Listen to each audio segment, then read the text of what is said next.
आऊज़ुबिल्लाहिमिनश्शैतानिर्रजीम बिस्मिल्लाहिर्रहमानिर्रहीम। मैं हूं सरदार आमिर ज़ैर एडवोकेट और आप देख रहे हैं मेरा YouTube channel house of justice. Viewers, आज मैं जिस टॉपिक पर बात करने जा रहा हूं वो है कि क्या पड़पोते अपने दादा दादी या नाना नानी की जायदाद में से हिस्सा ले सकते हैं या नहीं।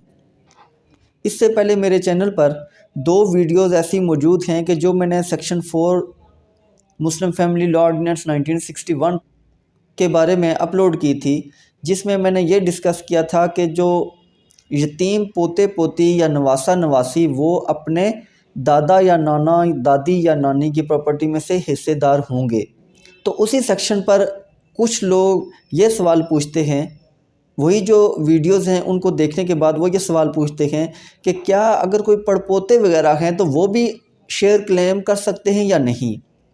पहले मैं सेक्शन 4 के बारे में थोड़ा सा डिस्कस करना चाहूँगा। सेक्शन 4 क्या है? सेक्शन 4 1961 में जो मुस्लिम फैमिली लॉ ऑर्डिनेंस आया था, तो इसके तहत जो यतीम पोते पोतियाँ और नवासे नवासियाँ थे उनको अपने दादा दादी नाना नानी की जायदाद में हिस्सादार करार दिया गया था। इससे पहले जो यतीम पोते पोतियाँ या नवासे नवासियाँ होते थे उनको अपने दादा दादी की या नाना नानी की जायदाद में से हिस्सा नहीं मिलता था। 1961 में जब ये कानून पास हुआ उसके बाद तमाम जो यतीम पोते पोतियाँ थे उनको हिस्सा मिलना शुरू हो गया। फिर इस तरह हुआ कि जो फेडरल शरीयत कोर्ट है उसमें इस सेक्शन को चैलेंज किया गया। किस बेस पर चैलेंज किया गया? कि ये जो सेक्शन 4 है मुस्लिम फैमिली लॉ ऑर्डिनेंस का, ये गैर शरई है और चूँकि इस्लाम में ऐसा कोई कॉन्सेप्ट नहीं है कि यतीम पोते पोतियाँ या नवासा नवासियाँ अपने दादा दादी नाना नानी की प्रॉपर्टी में से हिस्सा लेंगी, तो लिहाजा ये कानून भी ख़त्म होना चाहिए। ये गैर शरई है और इस्लाम के उसूलों के मुनाफी है। फेडरल शरीयत कोर्ट ने साल 2000 में इसके ख़िलाफ़ एक जजमेंट पास की। जजमेंट थी PLD 2000 FSC पेज 1।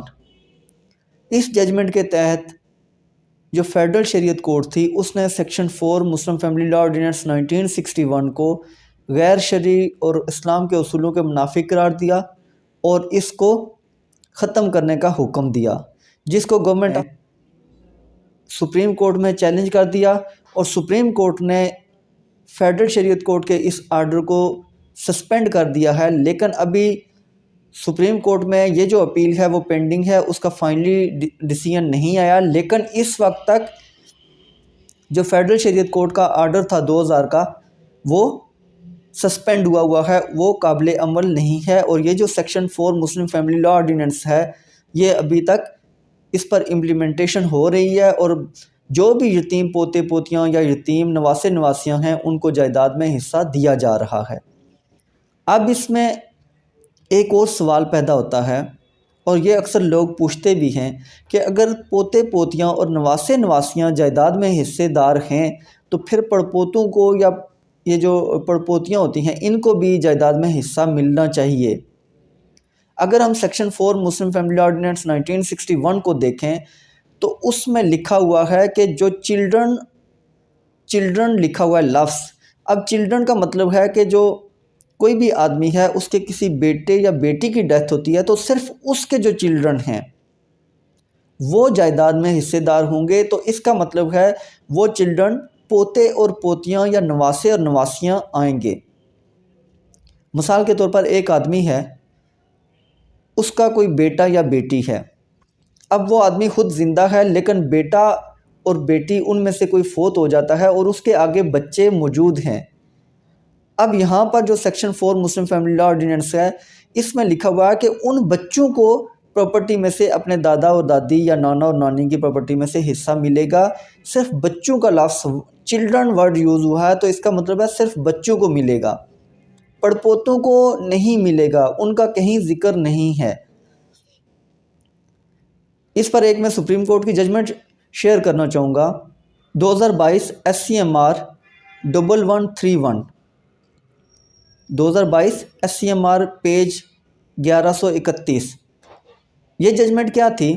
ये 3 रुकनी एक बेंच था सुप्रीम कोर्ट का जिसने ये जजमेंट पास की थी, और उसके जो रुकन थे उनमें जस्टिस उमर अता बंदयाल साहब, जस्टिस मुनीब अख्तर साहब और जस्टिस काजी अमीन साहब थे। ये 3 रुकनी बेंच था जिसने ये जजमेंट पास की। इसमें एक औरत थी, उसके 2 बेटे थे। 2 बेटे थे, उसमें से एक बेटे की डेथ हो जाती है और उसके भी बच्चे मौजूद थे। अब साल 2005 में उन बच्चों में से एक बच्चे की भी डेथ हो जाती है और उसके भी आगे बेटे मौजूद थे। फिर साल 2015 में जाके वो जो औरत थी उसकी डेथ हो जाती है। तो जो इसके पड़पोता था उसने दावा कर दिया कि मैं section 4 Muslim family law ordinance 1961 के तहत इस जायदाद में हिस्सेदार हूँ।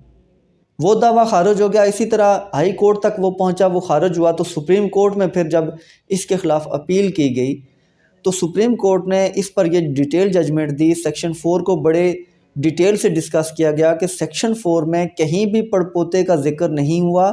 वहाँ पर ये वर्ड चिल्ड्रन जो लिखा गया है उससे मुराद पोते और पोतियाँ या नवासे और नवासियाँ हैं। बस यहाँ तक जो पोते और पोतियाँ, नवासे नवासियाँ जायदाद के हिस्सेदार बन सकते हैं इस सेक्शन 4 के तहत, लेकिन पड़पोते और पड़पोतियाँ इसकी तारीफ़ में, इसकी डेफिनेशन में नहीं आते और वो इसमें जायदाद में हिस्सेदार नहीं होंगे। इसी बारे में जो पड़पोते हैं या पड़पोतियाँ हैं उनके बारे में एक और इस्लामाबाद हाई कोर्ट की भी जजमेंट है 2021 CLC 1821, ये इस्लामाबाद हाई कोर्ट की है। इसमें भी यही बड़े ब्रीफली डिस्कस किया गया है कि जो पड़पोते और पड़पोतियाँ हैं वो section 4 Muslim family law ordinance 1961 की डेफिनेशन में नहीं आते और वो जायदाद में हिस्सेदार नहीं होंगे। लेकिन अगर कोई पोता और पोती, नवासा और नवासी हैं और वो यतीम है तो वो अपने दादा या दादी, नाना या नानी की प्रॉपर्टी में से हिस्सा ले सकते हैं, लेकिन पड़पोते हिस्सा नहीं ले सकते। तो व्यूअर्स, ये था आज section 4 Muslim family law ordinance के बारे में एक तीसरा लेक्चर। जो पहले 2 तो थे वो सिर्फ पोतों और पोतियों, नवासे और नवासियों के हद तक थे। तो ये जो आज की वीडियो है ये पड़पोतों के बारे में भी है, क्योंकि अक्सर लोगों का ये सवाल आता रहता है। तो उम्मीद है वीडियो पसंद आई होगी। इसके बारे में जो एक सवाल बार बार पूछा जा रहा था लोगों की तरफ से, तो उनको भी जवाब मिल गया होगा। अगर वीडियो पसंद आई है तो चैनल को सब्सक्राइब करना ना भूलिएगा। कमेंट सेक्शन में अपना फ़ीडबैक भी ज़रूर दीजिएगा। इसी के साथ इजाज़त चाहूँगा। अपनी दुआओं में याद रखिएगा। फ़ी अमानिल्लाह।